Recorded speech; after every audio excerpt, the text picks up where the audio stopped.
Thank you very much, Alex. Indeed, Faceless versus LGD. Game 2. The drafts are complete. I'm excited. We're going to see Black on the Slark. We're also going to see maybe Shadow Fiend. And I'm excited for this because we saw what he could do on the OD. He was having this absolutely star-studded performance in Game 1. If he can pull it out again on the SF, it's going to be even more flashy because SF is a flashy hero.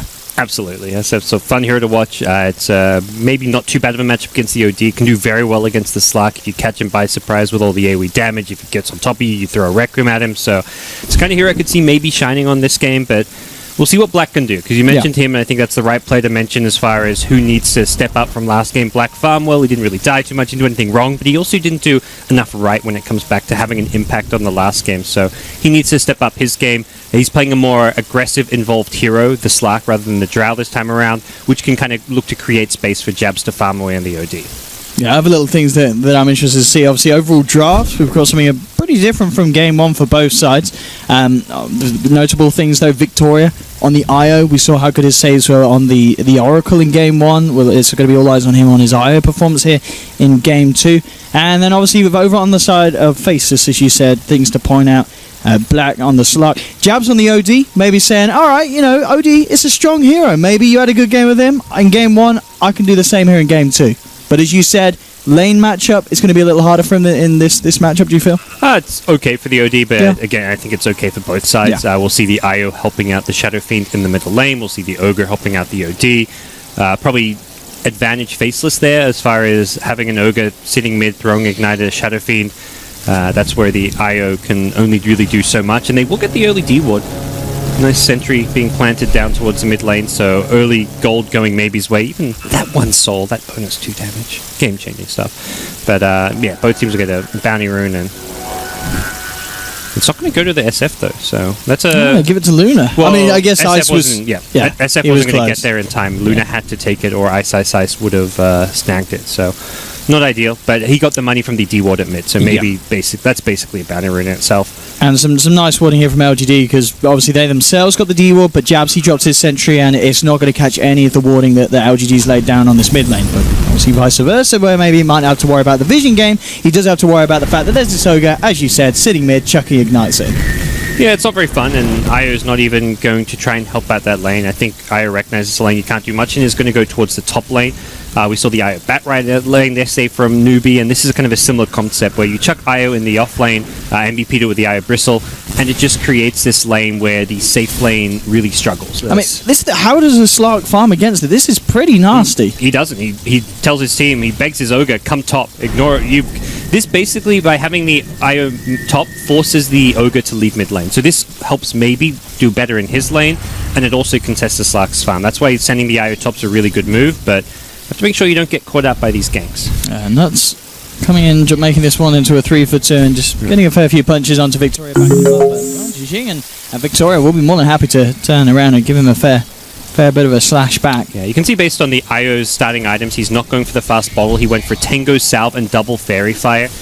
Victoria was not expecting to be sitting around the mid lane getting runes for his team. He was expecting to be fighting, losing HP. And the nice thing about this lane is Legion Commander can use the press the attack heal onto Victoria's IO, and it heals both of them through the tether. So it's a very strong dual lane because of that.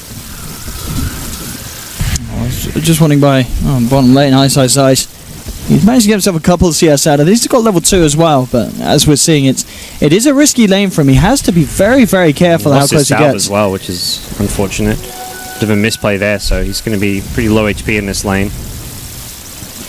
Over towards the mid lane. CS at the moment, very close. Pretty much bang on even between Maybe and Jabs. So despite that early presence of the Ogre, Maybe's been fine. He's keeping on par with the OD, and he might have a bit of trouble coming in now. Nuts will be there to follow through the Astral with an Ignite as such, but won't be enough damage to bring down Maybe. In fact, Maybe just will turn and give a few punches. Not going to look to throw the razors out as of yet. Right, could have hit him with a double raise, but that wouldn't have been enough, and no mana for a third raise. If he gets a triple raise, that's a kill there. But okay, tanky to the physical damage, not so tanky against the nuke damage. And I imagine, he's going to go suicide to Roshan, so that's going to look to reset things. Omni Knight, same thing, just suicided. Only level 2, so Ice is struggling to find XP and farm in his lane. Top lane, this is brutal. I mean, Jizing with low HP is just going in aggressive, knowing that the IO is there to back him up, and we'll see a salve split between the two, so Legion doesn't even have to use his salve.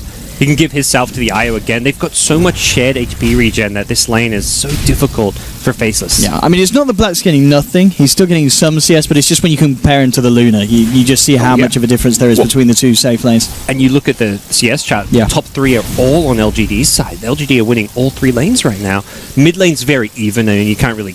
calling that a win is a bit much, but you're expecting Jabs to have a slight CS lead because of the Ogre's involvement, but Ogre got dragged off. So the fact that SF is equal with an OD, in my mind, that's kind of a win as far as LGD are concerned. Absolutely. The question really is just where the first blood is going to be spilt at the moment. I mean, Ice, we're seeing him getting brought down low each and every time, but he's playing it very, very careful. You know, it's calculated. He's making sure that he doesn't get caught out entirely. So he's still getting quite... He's getting stuck in on this bottom lane. Yeah, I mean, Manny looks towards Ice, either him on the off lane or someone at the top lane. Someone like Victoria and the IO might get gone on, or they might be able to find a kill on someone like XY or even Black if LGD find an opening to get really aggressive. But as it stands, no kind of big impact runes just yet coming to play. OD got an invis, but he's kind of on his own, so he's just going to go back to the mid lane to continue farming.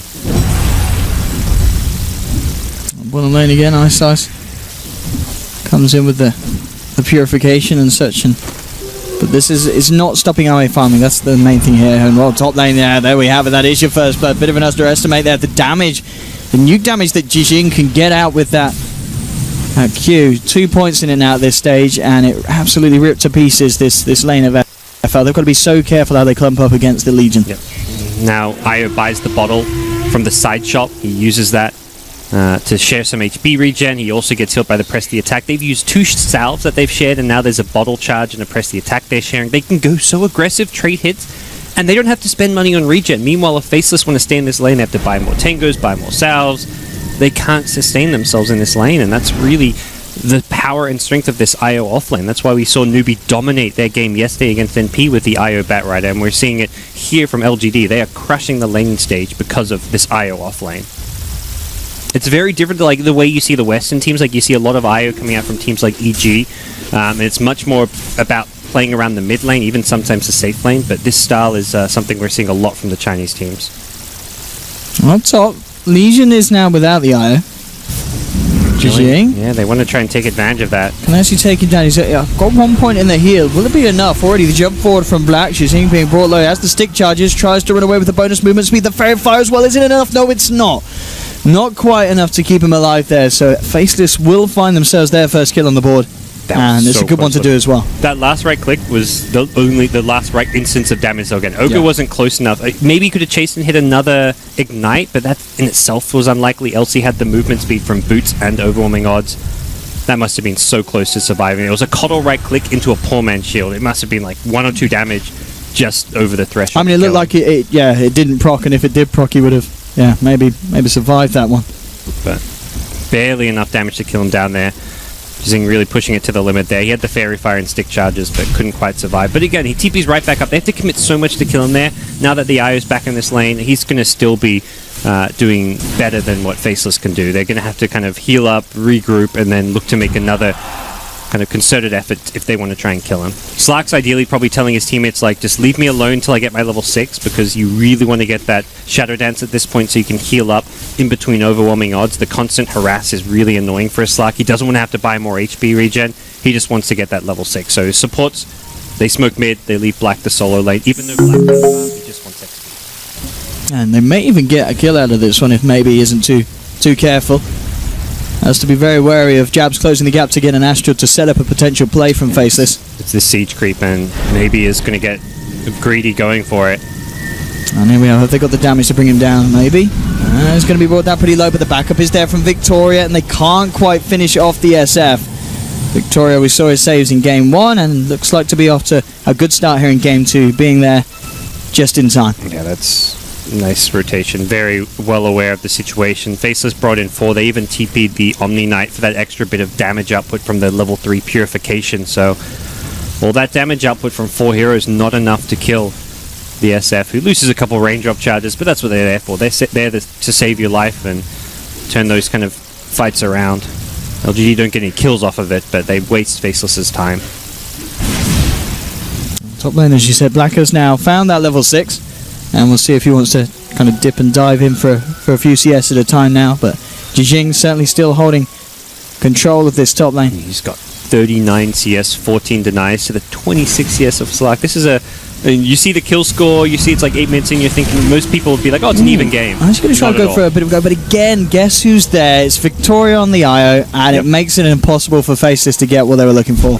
He's up top, he's to the mid, he's up top. He seems to just sense when Faceless are going to get that taste for blood. For a game with very few kills in the laning stage, this is like as one-sided as it gets. This is a stomp so far. I mean, obviously there's things Faceless are going to be able to do once they get some items up, once they get some level timings, if they group up around the Omni Knight. Omni's a hero that gets very strong around that like level 7, 8, 9 mark when he's just got levels, so Faceless will look to use that to their advantage, but the laning stage has been a complete dominated affair by LGD. Just look at the position Army's in. They're nearly double the net worth of Black, and obviously now with going for the max glaives. No points in Eclipse yet, just maximising his farm potential as he goes around the jungle camps, keeps himself safe. I've never seen this build before. This is a first for me, but I guess why not? I guess it's good for the farm. Yeah, it's good for the farm. This was something that it was actually asked yesterday by Bruno. He's like, how does the Moonglaive scale? At level 4, it goes up to 6 doubles, bounces. Yeah. It goes from 1, 2, 3 to freaking 6 bounces. That's how Valve count. Well, normally it's 1, 2, 4, 6, but yes. Yeah, the person who counted this got fired. Yeah. This spell gets absurd when it's maxed out. So he doesn't even max out the Lucent Beams. He just had 3 points in Lucent Beams to get that fourth point as early as possible, and then he went to the jungle. He gave the lane to Warlock, so we're seeing Warlock hit level 6. It's already smart. And as you said, it's just something that we don't see teams doing, but it's incredibly efficient in terms of spreading the farm out across your teammates. Yeah, I mean, you look at the numbers of this spell and it makes total sense, and you're just like, oh, I guess, why not do this? If you're not fighting, it does limit their kill potential on Ice, but if you ever throw an Eclipse, he's going to just instantly repel. Yeah, exactly. It's a spell wasted. And we'll see. Well, I mean, it'll be interesting to see when he does get the points. Is he just going to wait till the 10-11 point to get the double points in, or are we going to see the Aura? He got the Eclipse now at 9. He did get the Eclipse now. Eclipse at 9, he'll get Lucent Beam at 10, and then he'll get Eclipse level 2. So he's still going to have... The main thing with this hero is you only ever get 1 in Lunar Blessing, so by level 11 you have max Lucent Beam and you have max Moonglaives with the level 2 Eclipse, because getting level 12 takes a huge amount of experience. But it doesn't really matter how you get there, because if you're going to just farm your way to a level 11 without fighting, then you may as well get the spell that helps you farm faster, the Moonglaive. So, yeah, it's a really smart build coming out from Ame, and I think LGD can just tell by the feel of this game they're winning the farm battle. And top lane immediately onto Black. They'll drop the rock down as well. LGD there in full force. Ice is TP'd across, trying to do something about this one. Jab standing up to the fight as well. Have to be a little bit careful though, Faceless. Let's see if they are actually able to punch back, get anything out of this one. The column falling low, but the Shadow Word healer is there from XZ to top the beast back up to full power. Yeah, they had a sentry they put down a little bit after the OD's TP in, so they won't be able to scout him out immediately. But Ame wasn't even there for that one. He's just chilling mid, he's farming, pushing out a bit. Gets astraled up, but there's no follow-up, so... LGD ideally want to get this top tier 1 tower, but even if they can't get it, they're dominating the farm so much, and they've got to be able to feel that. Like, I'm sure every core is just like, I'm winning my lane. And Ice terrified there. Jijing runs at him and immediately Purify, Repel, G8, everything to keep himself alive. And the jewel's back up. So in this play up top, LGD could potentially find 2 bonuses here for Jijing if Faceless aren't careful. Yeah. It's level 4 overwhelming odds. That'll catch both heroes. Yes, this push onwards from LGD. Very hard for Faceless to stop. Jabs is going to come back across, so spot out Victoria. Jijing has the jewel. We'll see if he's able to use it. Good raises here from Maybe, getting massive amounts of damage out onto Faceless. Then force back Jijing, finds the jewel on the perfect target, gets the Omni Knight. Ice is down. They move in for more, taking down Jabs. Nuts, hiding himself in the trees. Maybe he's searching for him with these raises. The balls flying just above the Nuts. But, there's contact. They get another. I mean, this is already looking almost multiple times worse than game 1 here for a Faceless. Yeah, it's one of the most one-sided games I've seen in a while. Yeah. So, I mean, again, it's not totally over. One big team fight, they get that comeback gold rolling, but you've won every single lane, and now you've won the first couple team fights. It's very rare you see a team able to recover from losing 3 lanes. It's just really... They get this raise off, and then Jijing, they're all low, but he knows, I've just got to get Ice out. He allows maybe to continue. And Victoria as well. We saw him in a position where he was incredibly on mana. He looked really vulnerable. Faces try and go for him, but he gets himself out, keeps the team topped up, and then, as we saw at the end, just nuts, just praying. But at the end of the day, that final kind of ball gives the vision, and they get themselves the kill on the Ogre as well. It was a really tough position for Ice to be in, because he used the repel on Ogre, because if not, Ogre would have died there. And then he purified the OD, so he didn't have any of those spells to help. He was already low himself. He couldn't use either spell on himself. Perhaps he should just let the Ogre die and repelled the OD, because that's the whole...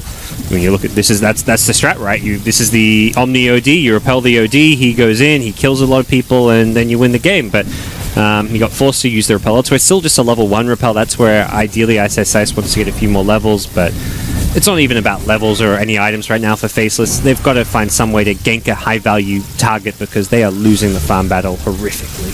7.2k net worth Luna at 14 minutes in. This is some absurd farm for a Luna of all heroes. Black down on the bottom lane. It's relatively safe. In terms of jump potential, they don't really have a huge amount of jump themselves, really. I guess it's kind of the speed that the IO can give out to remember. There's no blink daggers on the side yet, and also Legion with the phase, the speed from the overwhelming odds, she can close the gap.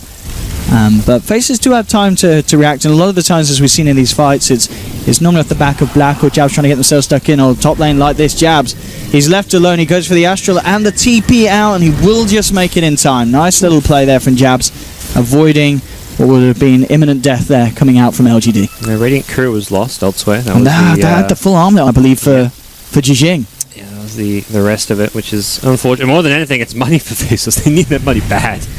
God, they'll take that. That's like a 800-ish gold swing going their way, and LGD, not going to be two-phased. They'll just group up back down bottom. They've got the Warlock ultimate back up, so with Chaotic Offering, there's really very little way to win a team fight. They've even maxed out Fatal Bonds, so they're all about ensuring that these team fights go okay. A little bit of extra heal doesn't matter too much when you've already got the heal and sustain from IO, but damage output from a Fatal Bonds could be huge for them.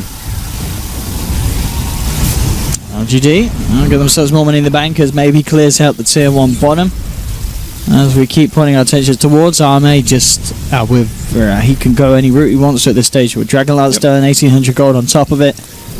I imagine he'll just go finish off the Manta style then after the Dragonlance. Yeah, Manta just pushing seems fine. Nice against the Pounce. Yep, good against the Pounce, good against the Blinding Light. You can get rid of that, so that's always an annoying spell if you're trying to go in, you get Blinding Lighted and you're hitting a building and suddenly you're missing, so being able to pop the Manta there can help.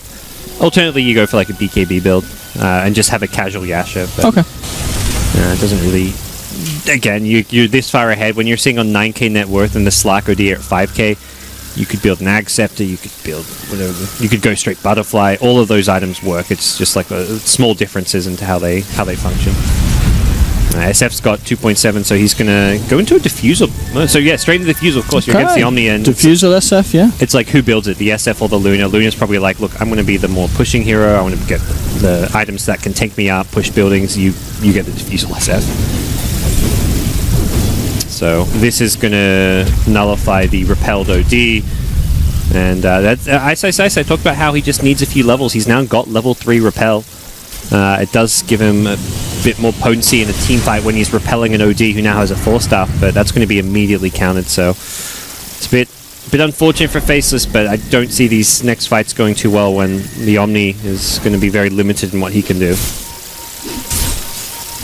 And the thing is as well, 30 seconds when that courier is back up for LGG, Jizing is going to have the money for the Blink as well. Yeah. So you can have Blink Armlet then on Blink Armlet, the Legion. That's something that... Manta Dragonlance on Luna. Yeah. Luna's just bought the Manta recipe and has the bands back at base as well, so okay, you can see the difference in farm, XPM, GPM, all the numbers there. Black is... It's a story of Arme having the dream perfect game on Luna and Black having the worst, probably close to worst possible game. He didn't die that much in lane, but he got his lane contested so hard. He lost the lane to an IO Legion. It was a 3v2 lane once the Ogre came top, and they still lost the lane, so very...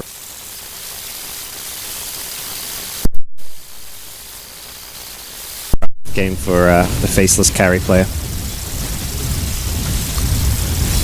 trying to put a bit of pressure on here on this tier 1 top, but immediately as soon as there's any sign of life, Faceless just having to avoid LGD.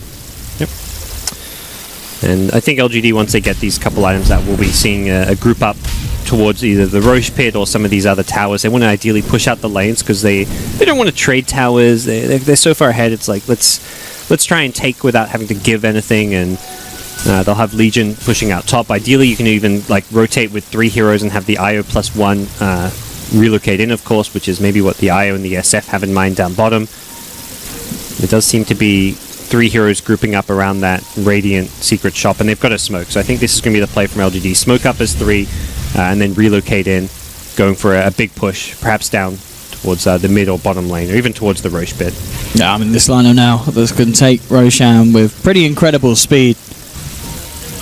Mid lane jabs is going to be the target. Nice gets the force away, and that will actually save his life there. Jijing unable to get the duel off. They can just force it though, 5-man down the mid lane.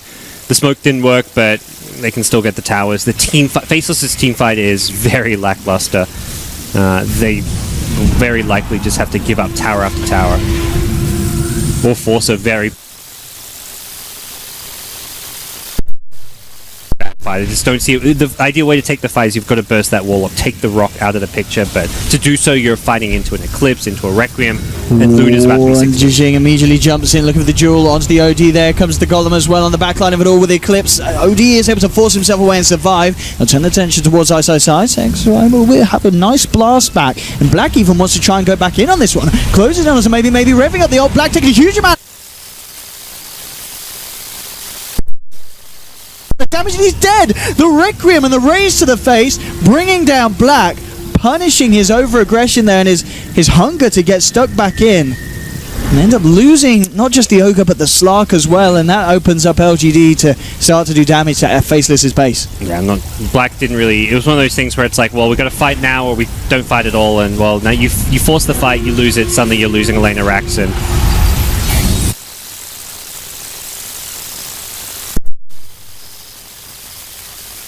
dare I say it, it's GG right about now, as Faceless are going to have Lunar Glaives bouncing all around their base. They'll lose Elena Rax at 20 minutes in, and the comeback potential for this lineup is almost non-existent. Jijing just jumping in. Duel after duel. Yep. And there's more bonus damage in the pocket for him, plus 34.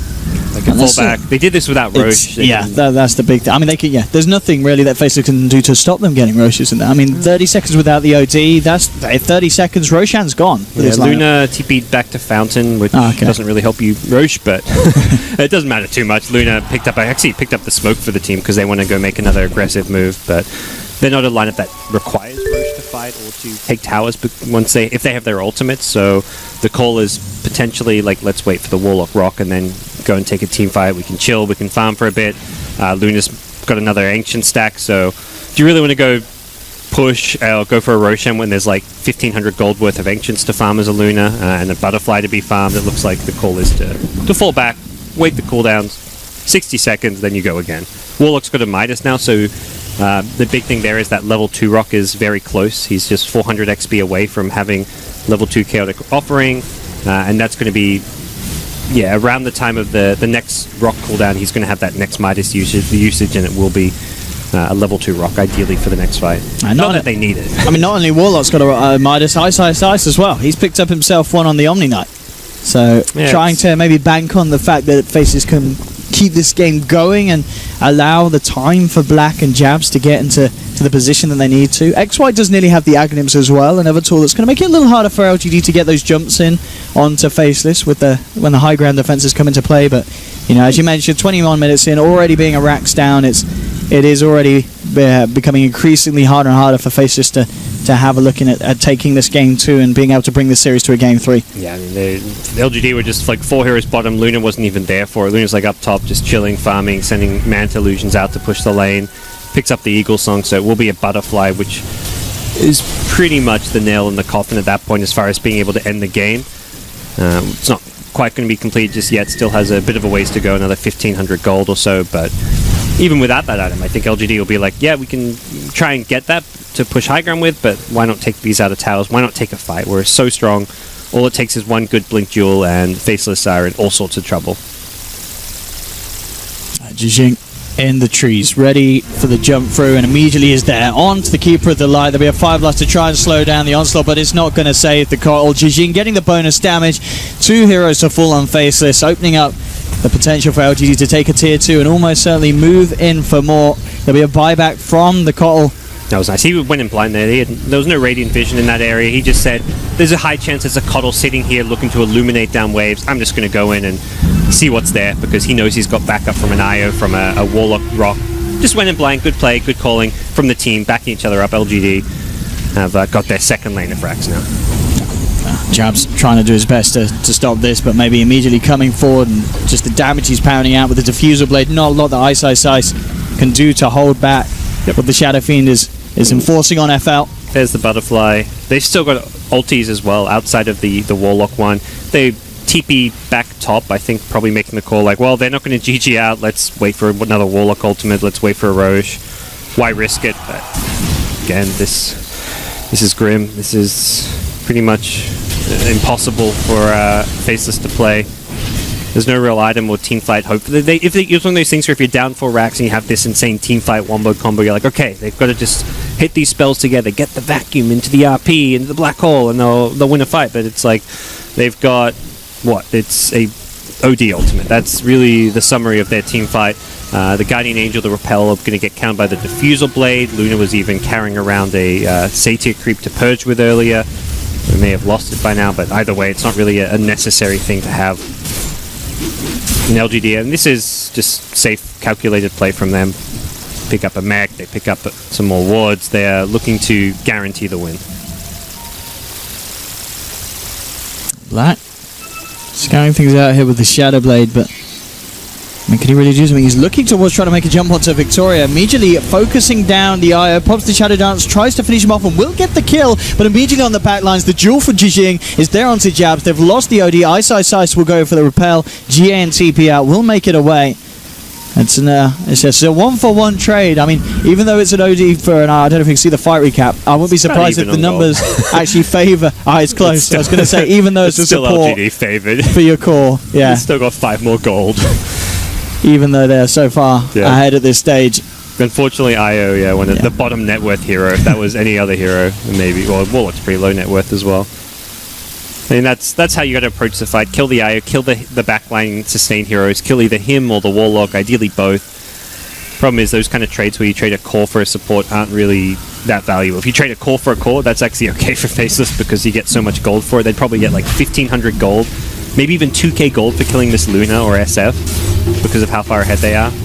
You've got Jijing actually looking towards Black and... by himself, yeah, why Black. not? He nearly survives with the Shadow Dance, but Victoria just relocates him with the balls and he just disappears. Maybe gets off the Requiem. Will be popped by the Sanity's Eclipse. Jijing jumping in, trying to finish off Jabs. Actually gets relocated out, and that's going to mean that can't quite finish off the kill on the but he does save his own life. Oh, Victoria saying, we're playing the safe game here. No throwing today, sir. Yep. He's dropping the rock at bottom, though. LTD just going all in here and Faceless. Not the best Carrick offering, and they can't actually get that top lane of Rax with the tier 2 tower, but could possibly hit some tier 4s or even just fall back, wait the SF, and be like, okay, we got our SF here. Let's take it easy. They'll just waltz the Golem up to top, clear out that final tier 2. Yeah, clear out the tier 2, wait for your ultimates to come back up, you wait for your SF to come back up, and then go again. The Aegis on Luna in the front lines is just basically unkillable at this point. They haven't got the damage, not going to have any kind of evasion, piercing abilities on either Slack or the OD. It's a very big problem for them. But I like this smoke move. They're going out there like, we're 5v4. Are we ever going to have a better chance? Probably not. Let's go now. Let's go fast. Let's see what they can find here. Black leading the way, repelled up. Coming in with a Mantis Star, the Eclipse as well. Nuts just pops there to the beams, flying down from the skies. Ice to be dropped as well. Black was able to finish off the Warlock on the back lines of it all. Jijing setting up with the BKB, looking towards Jabs. Isn't actually going to go for that as Arme turns his attention towards Black of the Slug. Black has the Shadow Dance. Arme being brought down low. Jabs is going to get dropped though. Arme survives. Victoria turns up in time to top the Luna back up. Black's on his way back to base, but the rest of his teammates are down. Black Can he do anything here on his own? He doesn't have the Shadow Dance. He will jump in for a couple of touches onto Arme. With the evasion and the armor he's got because of the Agi, it's all too much for Faceless. GG is called. LGD turning up today, showing us a very, very strong performance. A lot of people anticipated this team coming in at last minute to be a bit of a titan, and already in this first series we're seeing exactly why people had high hopes for them. Yeah, there's one of those teams who didn't quite qualify for the event, but if you did like a top 16 teams in the world, yeah, I think most people would have actually included them there. They just had a not the best showing in the qualifiers, and they absolutely stomped Faceless here. This was dominated. You kind of see it on some of the Faceless faces. The faces. What? Like, they've got nuts. He's just looking at it more like, what the hell just happened? This is a team who's going to have to work things out a bit, moving on to their next matches. I mean, I think it's a bad matchup for them as far as versing LGD goes. There's some inexperience. If you look at some of these players, haven't really played on the big stage in a while. Jabs never has. XY hasn't since he's going back to like TI2 era.